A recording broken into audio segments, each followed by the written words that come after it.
இந்திய திருநாட்டின் வரலாற்றில் 2004 முதல் 2014ஆம் ஆண்டு வரை இந்த நாட்டின் பிரதமராக இருந்த மரியாதைக்குரிய டாக்டர் மன்மோகன் சிங் அவருடைய இழப்பு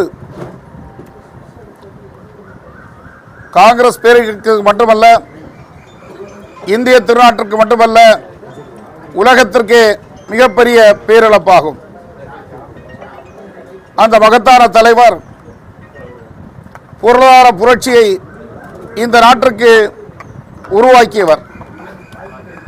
அவர் காலகட்டத்தில்தான் பல்வேறு உத்தரவாத திட்டங்களை கொண்டு வந்து அடிப்படை ஏழை மக்களுடைய வாழ்வில் ஒளியேற்றிய மகத்தான தலைவர் அவர்.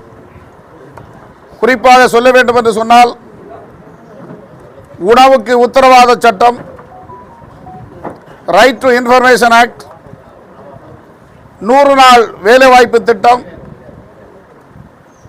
இதை போன்ற அடிப்படை திட்டங்களை கொடுத்து மக்களுடைய வாழ்வில் ஒளியேற்றியவர். உலக நாடுகள் எல்லாம் பொருளாதாரத்தில் வீழ்ந்து விடுமோ என்று அஞ்சுகின்ற நேரத்தில் இந்திய பொருளாதாரத்தை தலை நிமிர்ந்து தூக்கி நிமிர்த்த செய்தவர் அருமை தலைவர் மன்மோகன் சிங் அவர்கள். அவருடைய பொருளாதார மதிநுட்பம் உலக நாடுகளையே எட்டி பார்க்கின்ற அளவிற்கு உயர்ந்திருந்தது. வெளிநாட்டு பல நாட்டுகளவர் அவரிடத்தில் பொருளாதாரத்தில் ஆலோசனை பெறுகின்ற அளவிற்கு உயர்ந்த மனிதராக இருந்தார்.